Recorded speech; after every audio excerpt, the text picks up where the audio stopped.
Welcome to the Life Self-Mastery Podcast, where we bring in entrepreneurs who have created online businesses and improved their lifestyles. Here's your host, Rohit Malhotra.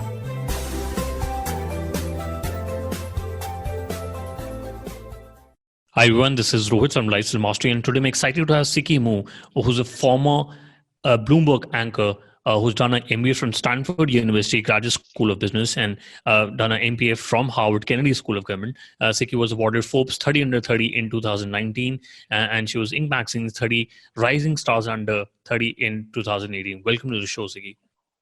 Thank you so much for having me. Awesome. So you have a great resume. You've been a Bloomberg anchor. You've done your MBA from Stanford. What made you get into this crazy world of entrepreneurship? Great question. Thank you so much for asking that. So I've always had a pretty big insecurity about my own skin when I was growing up, especially during the college years, because my face had all these issues, and I tried so many products and asked my friends for help, and then got their recommendations and then bought those products, but realized it didn't really work because our skin is very, very different. So I kind of kept this like on the back of my mind. I felt like it was the way we purchase skincare and beauty products was very, very antiquated, and then it seems like a lot of women and some men as well who suffer from like acne or active skin conditions had to go through a lot of trial and errors. But I didn't really act on it immediately after I graduated from college. I went into big companies to work. So I worked at Morgan Stanley. I almost took this job from Google, but ended up, going to Wall Street instead. But spent a couple of years in the big companies, like researching these big sectors. So I used to cover actually a lot of the consumer product companies like J&J, P&Gs, and realized that the reason why a lot of the whole beauty industry is actually pretty it's pretty antiquated and hasn't really innovated too much for it. There's a reason of it. It's because the whole industry is too consolidated and too it's like an ugly gobbledygook by a lot of these big companies. So goal is that they wanted you to go through all these trial and errors, to buy more products, and they spend like over 80% of the budget on marketing because they want to kind of play on people's insecurity. But really, like on the consumer side, we don't really have a lot of power and a lot of the insights on what actually will work for me. So when I went back to school after spending a couple of years in researching these companies in the investment bank, I realized that there could be a good opportunity here in the beauty industry using technology. And now it's like actually a pretty good time because the way that we process data is a lot faster than before. So even though I didn't act on it when I graduated from college, it's probably like a good thing because back then the data processing speed was not as fast as right now, and the selfie culture and all that stuff is also not quite there. So we looked into how can we solve the issue of, helping people find the best skincare and beauty products based on what fits them. And then we realized after talking to like 300 different women, like near Stanford area, like this is actually a pretty common pain that's not just bothering me and myself, but also a lot of other women. So then we realized that can we use modern technology to do this? Like, are there similar things that's already been happening in other verticals that we can borrow from? So one of the first cases that we looked into was the emergence of dating apps and how that has helped people find their fit, but obviously not in the beauty industry, but find their best match for love.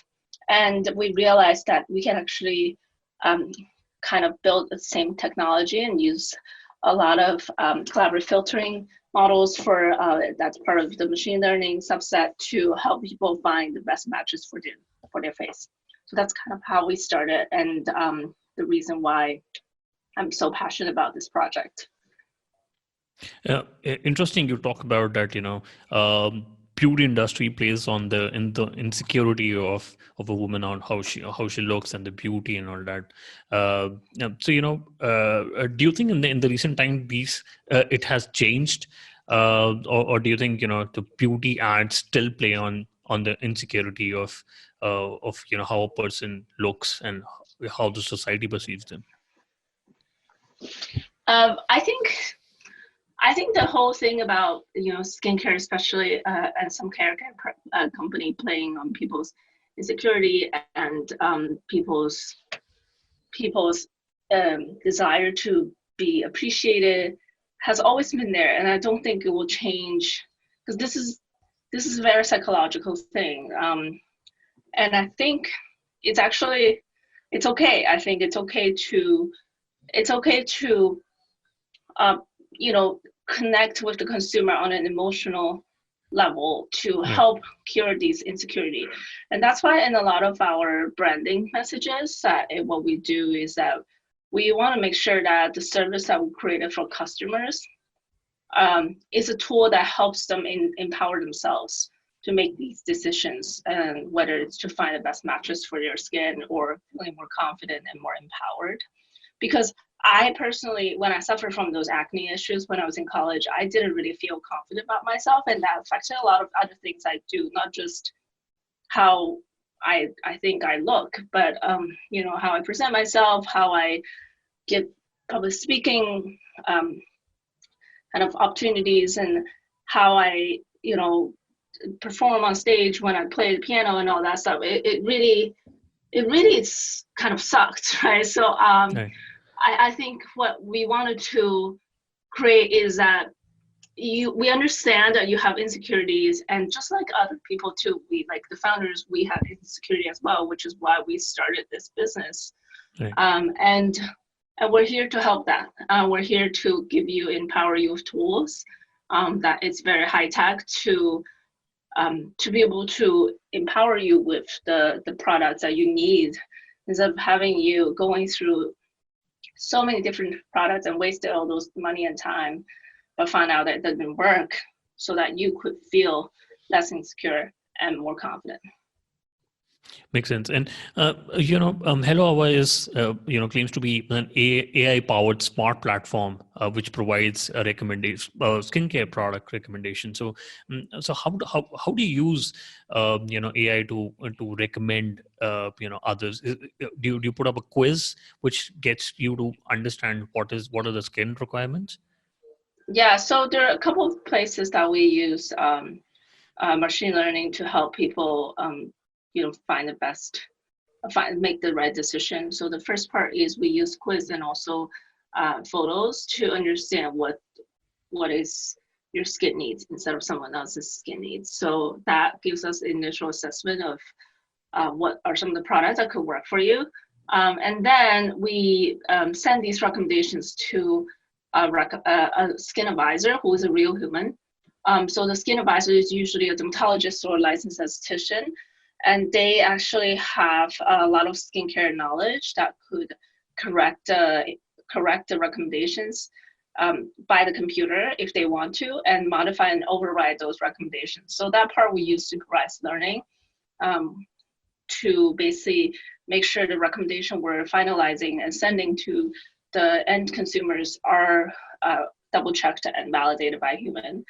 And then the third part is how we collect feedback and then use that as an active loop to refine these recommendations over time. So around 2 weeks after you get the products, we usually send you a pretty simple and fun feedback form that allows the customers to be able to input like how they're liking it. So these feedbacks are actually really, really important for us to refine the technology like over time and make sure the machine can learn from these customers' feedback and customers' real-time information. And then that helps two things. One is that helps us recommend things better to the same customer in the future, because the more feedback we have, obviously, the more data points we have about her or him. And then the second thing it helps is that, which is more important, is that other people who have shared similar kind of data points, whether it's based on the photo data points or the quiz data points, could also benefit from this person's feedback because the recommendation system has identified these two customers are very, very similar. So person A's feedback will help person B basically get better recommendations in the future.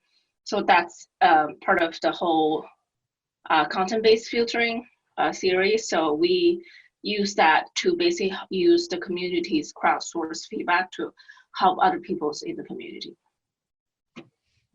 Interesting. And you've got more than 80 brands on your platform. So do you stock or the inventory of all these brands, and what are the different revenue models do you have currently on your platform? Yeah, so the main revenue model is through sales of products. So we don't necessarily have to stock these products. A lot of them are actually through whenever the products are sold, then we pay the brands like a portion of it, we take. And another business model is on kind of licensing some of our technology. So we recently did a partnership with Unilever, which allows us to license our personalization recommendation system for a hair analyzer they built on their website. That's already live, and so anyone can try it. It's actually live for the whole world, so not just people in the US, but also people outside of the US can try it out. That kind of get your personalized hair recommendations for hair products. Correct. And you also managed to have partnerships with Unilever and other companies. Interestingly, you looks like more than 30% of the users are coming back to repurchase the product. So how's it that the repurchase percentage is much higher than what is there in the e-commerce world, which is say less than 10%? Yeah, no, that's very kind of you. But the main thing I think what we're trying to build into product is make sure that this is not a one-time thing. We're not here to help you out and then you get it and then you go away and go somewhere else, right? So what we're trying to build with the customer is a recurring relationship, and truly skincare is not a one-time thing. It actually is. It's a constantly evolving business, right? Like my skin could change from season to season, and also from age. Like we have a lot of customers, for example, when they got on the platform, they're single or they're just married, and then a year later they have a baby coming up, so they have to change a lot of their skincare regimen because of the hormone change and pregnancy and all those needs. So that was really interesting, and we want to make sure that the relationship we build with the customer is long lasting, but also it's a trackable experience. So the whole point of us collecting these feedback is because we can reflect it back to the customer, so they know whether their skin is already doing better or not, and that helps them. Helps us give them more recommendations over time, and also helps them to build a more trusting relationship with us. And I think once that's there, the trust was built, then obviously commerce and purchasing behavior comes secondhand. Also, another thing that we do try to incentivize our customers for is we give them a little bit of refill discount. So if they refill it through the platform, they get a slight discount, so they have a even more disincentive to do so. But it has really, I think the main thing is still the relationship that's trackable and long lasting. Got it. And do you have other competitors in this segment? I'm sure that there are a lot of companies who are trying to target this, but I think SoftBank had recently invested into a company called, if I'm not wrong, it's called Brandless. But how would you so the Brandless? question is, yeah. Oh yeah, I know Brandless. We actually share one or two investors together. I think one of them is called Gingerbread, which is part of the spin-out from George Roberts' family office, who is the founder of KKR. Brandless, I think it's pretty different from what we do. Brandless, they make product that is at a fraction of the cost, and the whole point of and their whole brand is brandless, right? So that this way, you're not purchasing. You're not like their message is that the customers, you don't have to spend money on paying for branding, but rather the quality of goods that's inside of the package. So, and they have a pretty big suite of products.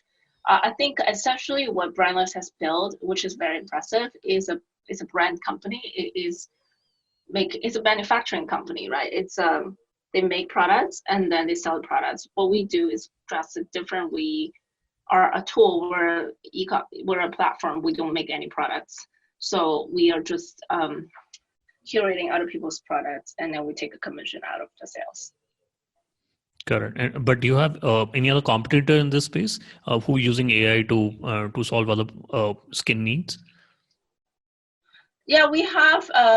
There are a few like similar companies. I think it's not like direct competitors. There's companies that basically use AI to make a product that's personalized to you. That's based in San Francisco, who basically could personalize a product, but they sell you the product that they make as well.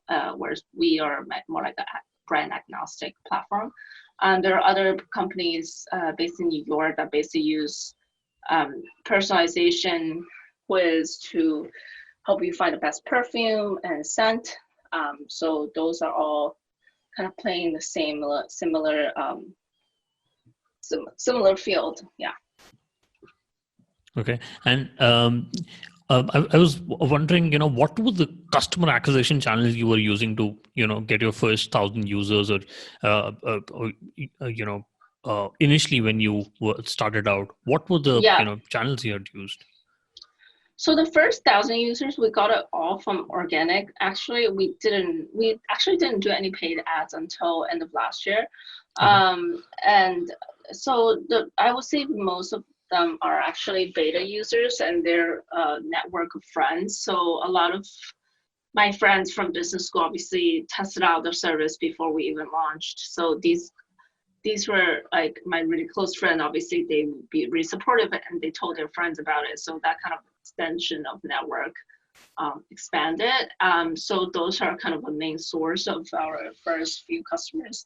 Also, we are pretty lucky. We got featured pretty early on to be one of the 18 companies in 2017 to launch at TechCrunch. So we went on stage and we gave a whole presentation that's similar to what you watched in the TV show Silicon Valley, and that got us a huge amount of press actually from big like Cosmopolitan, ELE type, but also from like TechCrunch, Forbes type of a fast company type of press. So I think a lot of people saw it on the press and they're like, oh, this is cool, it's something new, and they want to try it. So most of those early users came from those channels.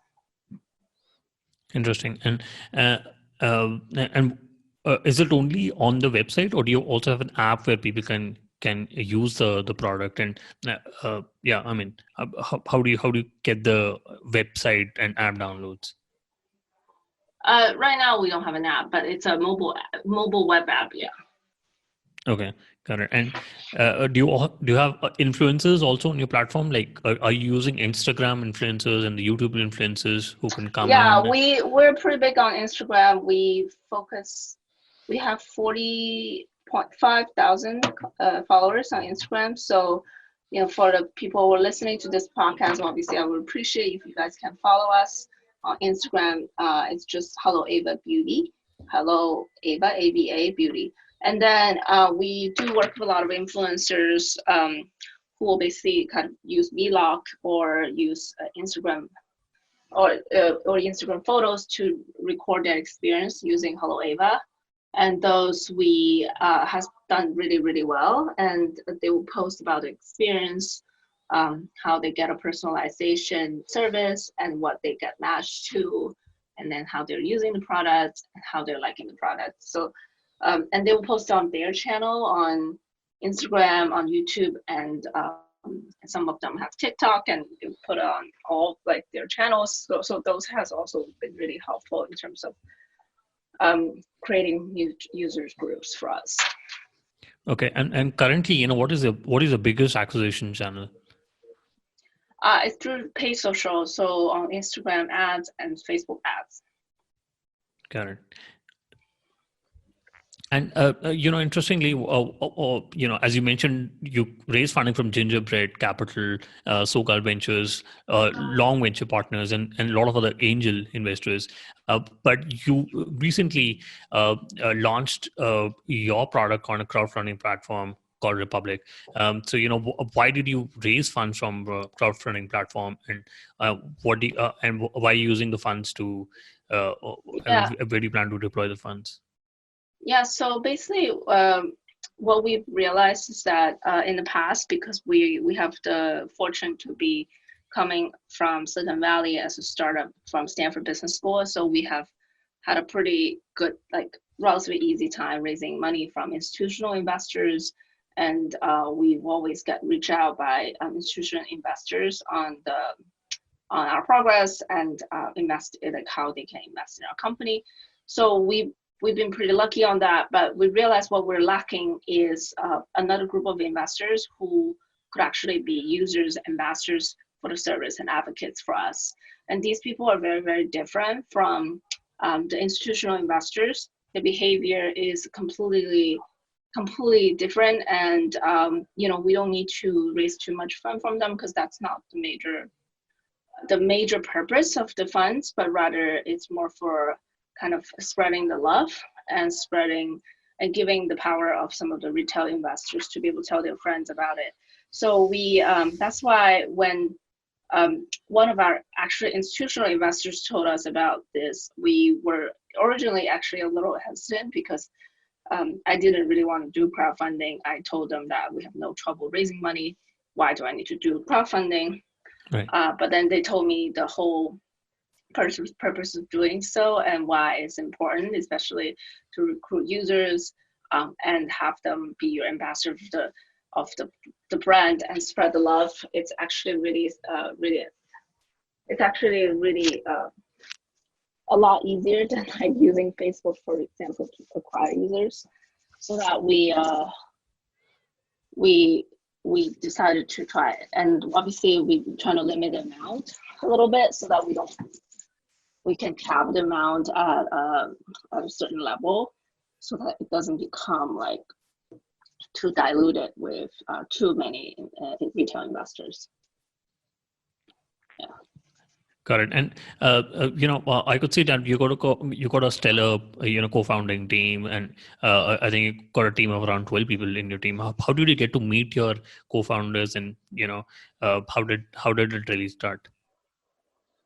Yeah, so one of the co-founders I actually have known for many years. We went to the same high school, and she has experiences in like working in some of the best design companies like IDEO, and we wanted to always work on something together, and we reconnected at TechCrunch when we were actually presenting the company, and that kind of just happened, and the rest is history.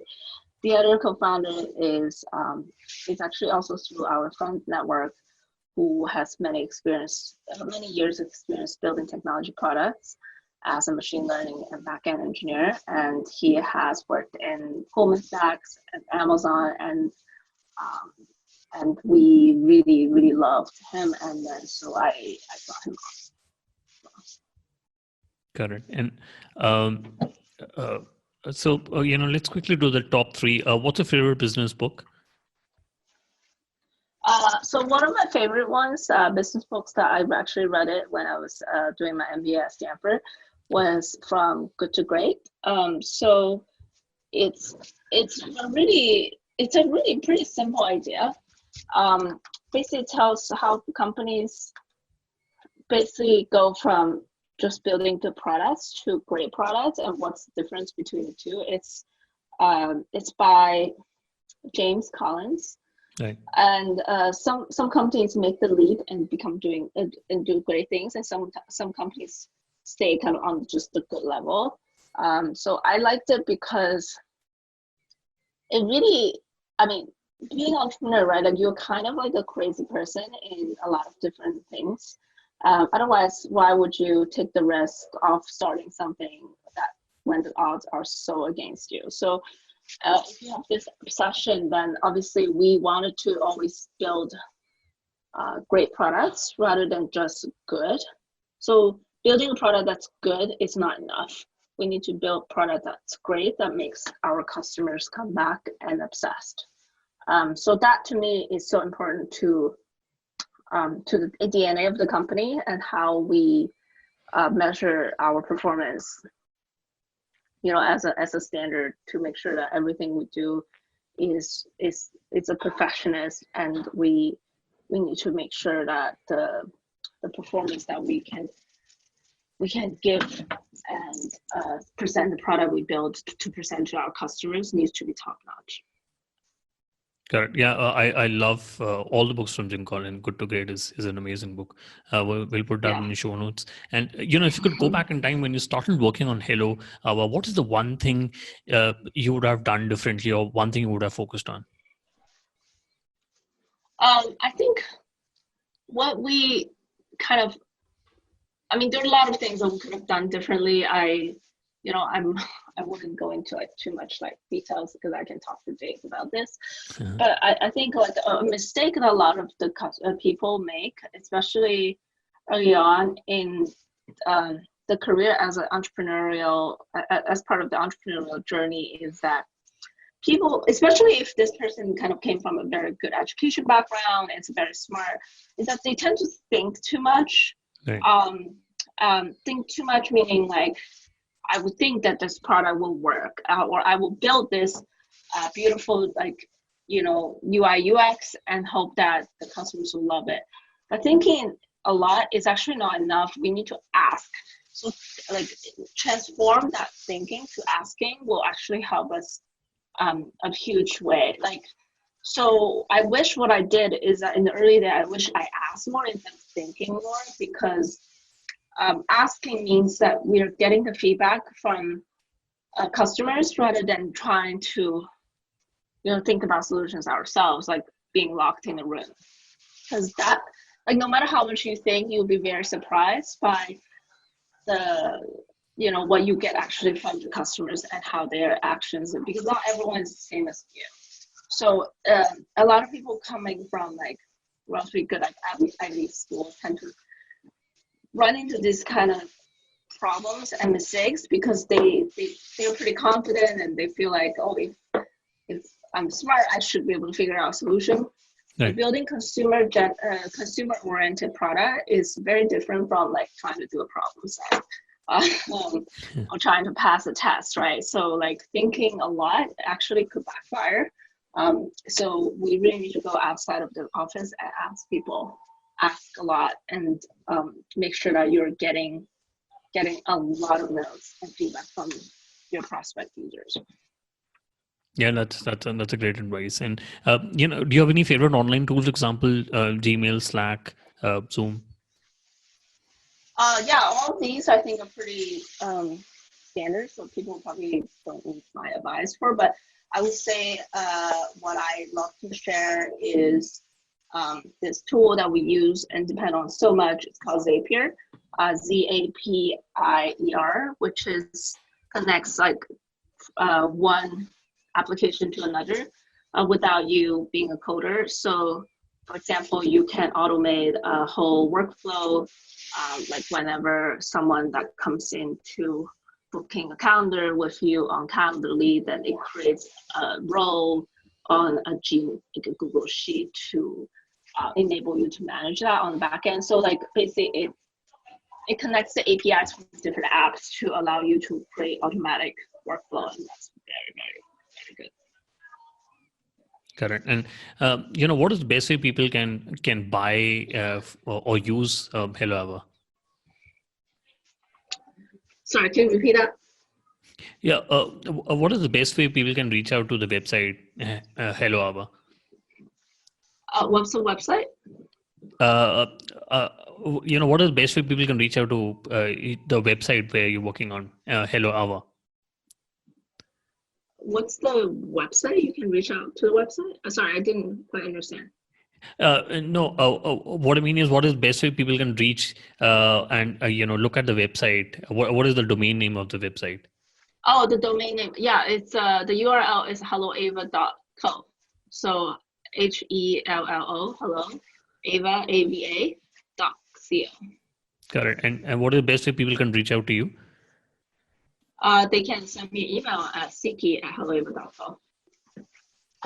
Got it. And are you there on Twitter, LinkedIn, or should they just reach you on the email? I think email is better. LinkedIn, I don't usually check the inbox messages because there's so many spams from random salespeople. I totally understand. Thank you, Siqi, for coming onto the show and speaking to us. I really appreciate speaking to you. Thank you so much for having me. It was quite an honor. Thanks for listening to the Life Self-Mastery podcast, where we teach you how to start and grow your online business. For more information, visit Rohit's blog at www.lifeselfmastery.com.